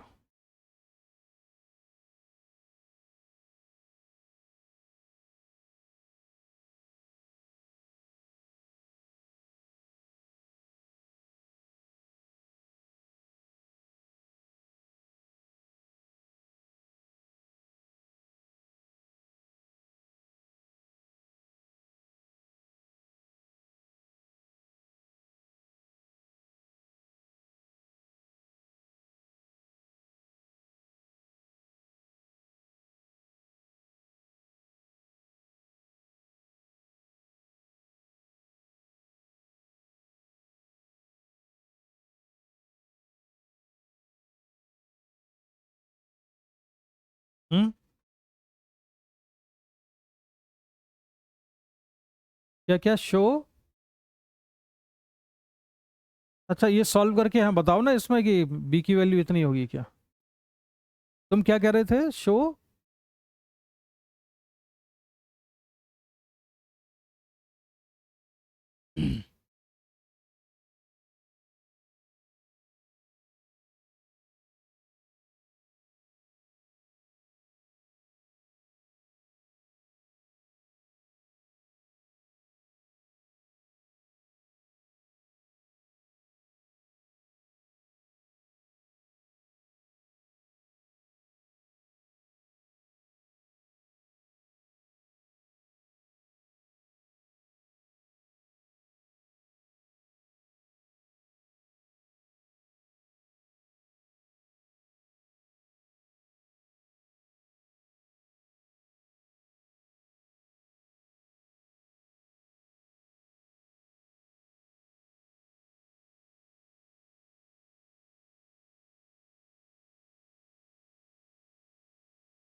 क्वेश्चन का मीनिंग क्लियर है तुम लोगों को?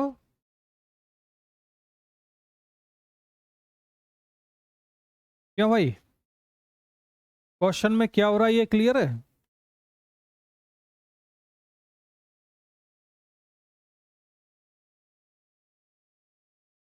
इसमें एक इंक्लाइन प्लेन है। संचित तुम्हें समझ में आ गया क्वेश्चन? संचित, आरुषि, अरे तुम लोग कनेक्टेड नहीं हो गया? हाँ बताओ, क्वेश्चन समझाओ जरा।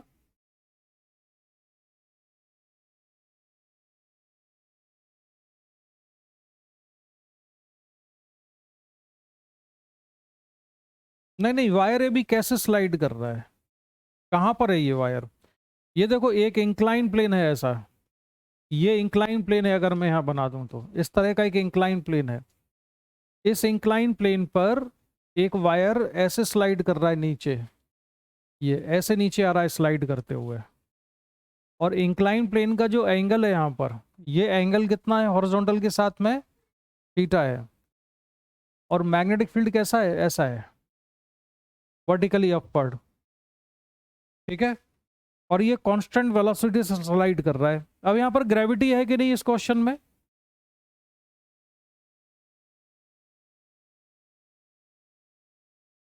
ग्रेविटी है कि नहीं? तो इसका मैं साइड व्यू बनाता हूं जरा। ये है इंक्लाइन प्लेन, ये एंगल थीटा है। और जो वायर है, वायर ऐसे स्लाइड कर रहा है। वायर को मैं एक रॉड की तरह से मान लेता हूं और ऐसे बना देता हूं। ये क्रॉस सेक्शन दिख रहा है तो मैं रॉड का। ये समझ में आया कैसे मूव कर रहा है? यहाँ पर ये इंक्लाइन प्लेन बनाया हमने इस तरह का, और इस इंक्लाइन प्लेन पर ये वायर ऐसे आ रहा है। तो हमको दिख क्या रहा है? केवल ये वाला पोर्शन दिख रहा है इधर। और इसमें जो मैग्नेटिक फील्ड है, वो मैग्नेटिक फील्ड की डायरेक्शन है इधर, वर्टिकली अपवर्ड है और यूनिफॉर्म है मैग्नेटिक फील्ड। अब यहाँ पर ग्रेविटी तो जरूर है, क्योंकि जो हमें शो करना है उसमें जी की टर्म आ रही है, जी भी आ रहा है। तो अगर हम वायर का फ्री बॉडी डायग्राम बनाए तो अलीशा से बनवा लेते हैं। ये कुछ बोल नहीं रही है डर के मारे। अलीशा, इसका फ्री बॉडी डायग्राम में कौन कौन से फोर्स बनाऊं? जोर से बोलो। mg और कौन सा? F कौन सा फोर्स है?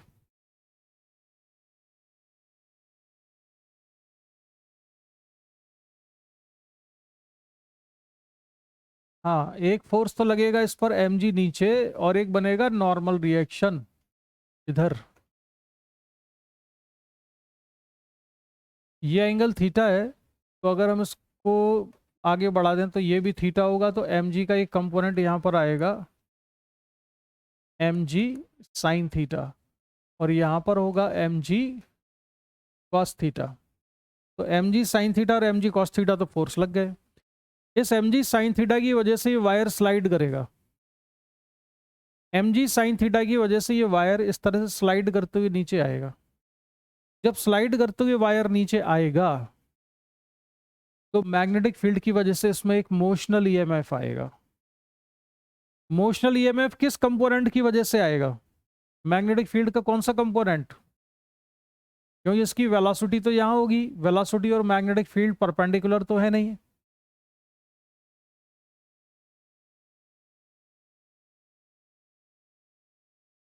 ये एंगल कितना बनेगा?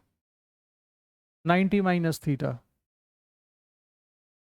और अगर मैं ये डायरेक्शन बनाऊं तो ये है थीटा। तो मैग्नेटिक फील्ड का एक कंपोनेंट है यहाँ पर बी कॉस थीटा, और इधर वाला कंपोनेंट हो जाएगा बी साइन थीटा। तो इसमें मोशनल ईएमएफ किस कंपोनेंट की वजह से आया? आरुषि,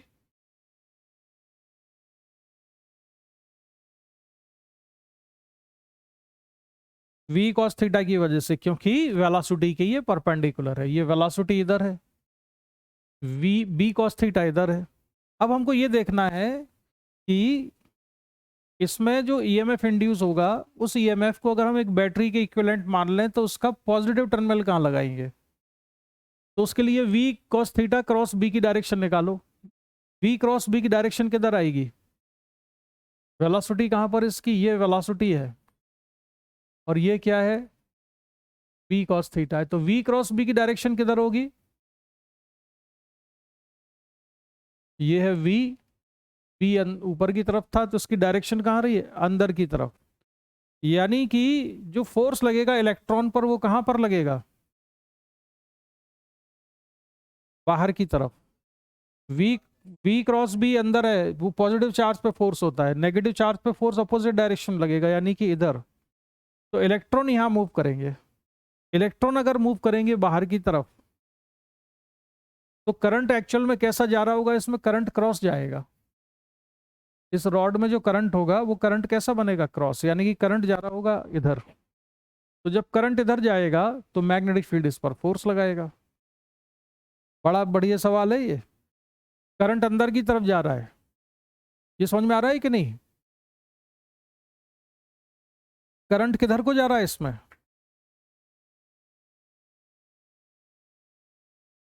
आरुषि समझ रही हो? लो इससे समझ लो, ये है रॉड ऐसी, ये रॉड स्लाइड होते हुए इधर आ रही है ऐसे। तो इसमें करंट किधर को जा रहा है? इधर। दिख गया करंट? मैग्नेटिक फील्ड कहाँ है? ऊपर है ऐसे। मैग्नेटिक फील्ड इधर है, करंट इधर है। तो मैग्नेटिक फील्ड इस पर फोर्स किस डायरेक्शन में लगाएगा? निकालो जरा आईडीएल क्रॉस बी की डायरेक्शन।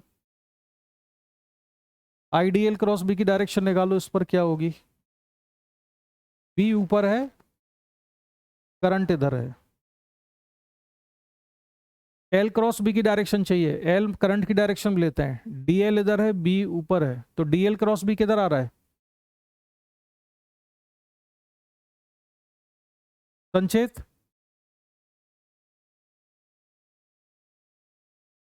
संचित तुम कनेक्टेड हो कि नहीं?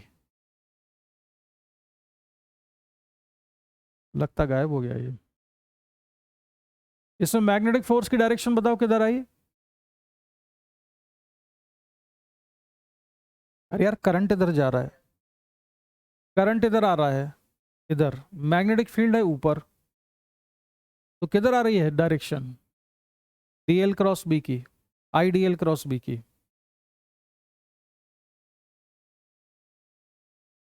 मैग्नेटिक फील्ड के पैरेलल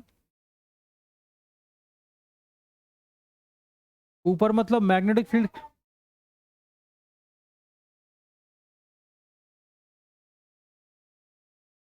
एक चीज ध्यान दो, तुमको मैं कितनी बार रटा चुका हूं, तुम लोग कब से रट रहे हो ये चीजें और अभी तक नहीं दिमाग में बात घुसी तुम्हारे। क्रॉस प्रोडक्ट की डायरेक्शन आती है, दोनों को ही परपेंडिकुलर आती है जिनका क्रॉस प्रोडक्ट हुआ है।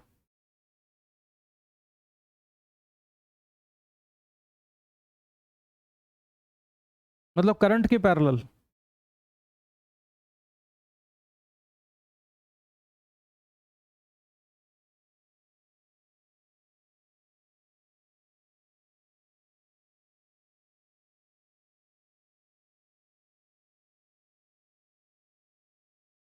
किधर आएगी डायरेक्शन? अगर हम इसमें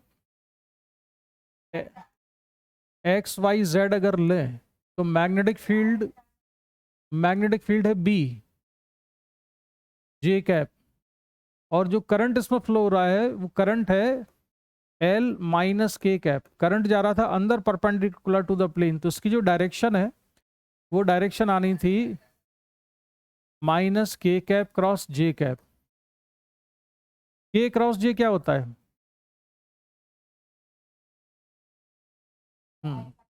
तो ये फोर्स की डायरेक्शन यहां आएगी इस पर, मैग्नेटिक फोर्स एफ इतना।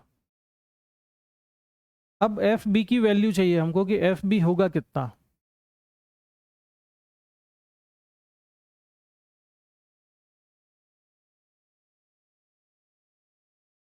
एफ बी कितना होगा ये हमको कैलकुलेट करना है। तो फोर्स का जो फॉर्मूला है मैग्नेटिक फोर्स एफ बी, ये कितना होता है? B I L sine theta. तो इसमें मैग्नेटिक फील्ड तो कितना है, बी के ही बराबर है। करंट कितना होगा, B V L upon resistance. तो बी वी एल की जो वैल्यू है उसमें वायर की लेंथ कितनी दी है क्वेश्चन में, एल के ही बराबर है। तो बी वी एल, अब एंगल चेक करो जरा।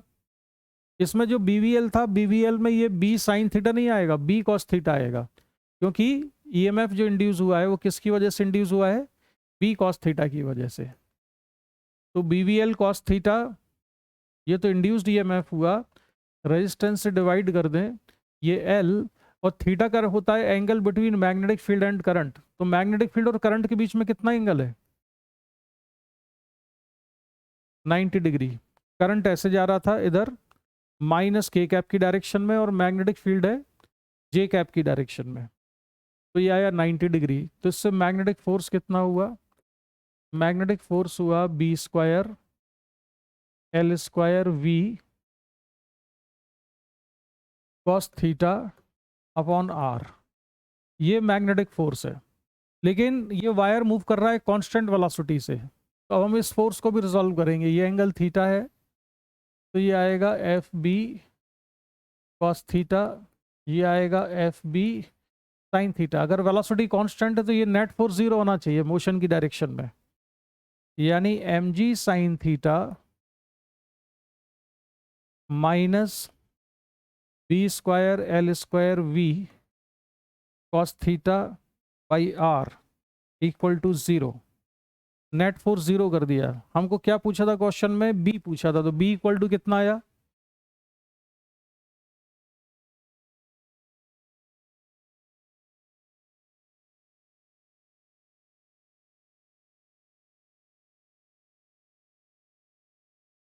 एक मिनट, कुछ नहीं, कुछ चीज छूट गई मुझे लग रहा है इसमें, क्योंकि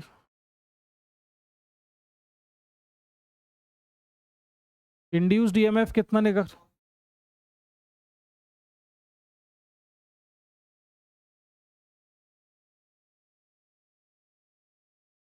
एक मिनट रुको जरा, एफ बी में कितना था,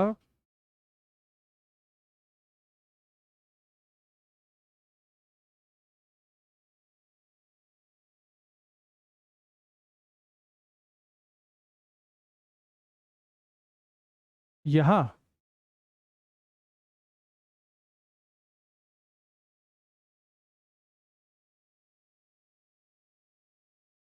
अच्छा अच्छा, हाँ हाँ, ठीक ठीक ठीक ठीक। तो एफ बी जो था,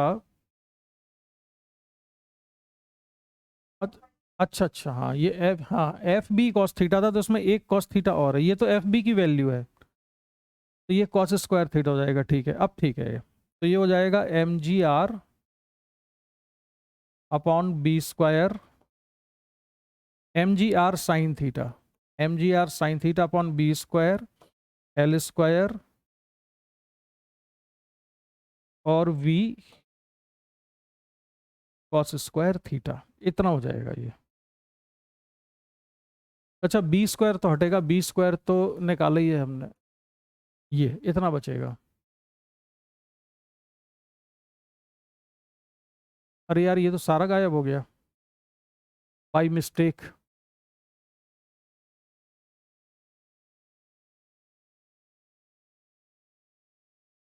ये सारा डिलीट हो गया। खैर चलो दोबारा से बना देते हैं उसको, लिख लिया था उसको। ये एंगल थीटा था, यहाँ पर थी रॉड, ये फोर्स लग रहा था M G sine theta,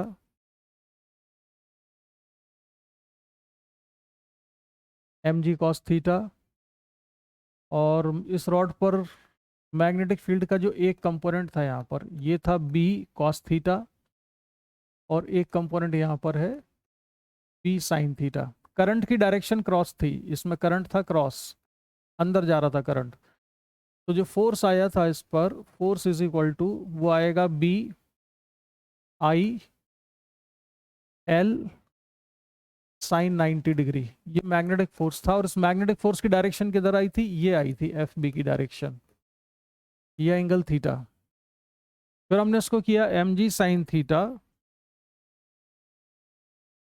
minus F B cos theta equal to 0। तो M G sine theta minus F B की वैल्यू ये थी B I L, B I L cos theta equal to 0। अब आई कितना आएगा, आई के लिए हमने निकाला बी वी एल, तो बी कॉस थीटा कंपोनेंट से ईएमएफ इंड्यूस होगा, B cos theta V into L, इसको रेजिस्टेंस से डिवाइड किया तो ये आएगा आई, इसकी वैल्यू यहाँ रख देंगे हम, M G sine theta minus B into B V L cos theta upon R into L into cos theta equal to 0। बस इससे बी की वैल्यू निकल आएगी। तो B equal to under root M G R sine theta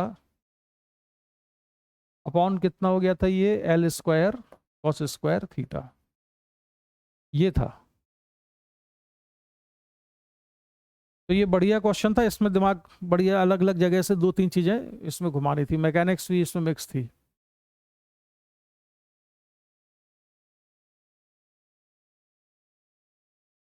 लेकिन direction निकालना ढंग से आना चाहिए, अगर डायरेक्शन नहीं निकाल पाएंगे तो ये जेई मेंस लेवल के ये जो क्वेश्चंस हैं ये सॉल्व नहीं होंगे। स्कूल, अच्छा स्कूल टाइप वाले क्वेश्चन में भी तुम देखो, जो हमने स्टार्टिंग में वो जो पावर निकालने वाला जो क्वेश्चन किया था, जिसमें और एक क्वेश्चन वो था जिसमें 0.25 टाइम में कॉइल को बाहर निकाल देते हैं, अंदर कर देते हैं, ये स्कूल में तो आएंगे तुम्हारे इस तरह के क्वेश्चन।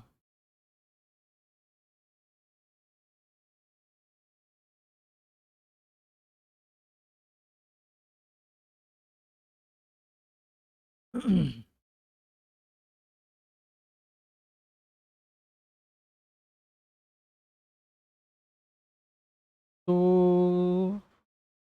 मैं जरा तुमको वो क्वेश्चन दिखाऊं किन क्वेश्चंस की मैं बात कर रहा हूँ।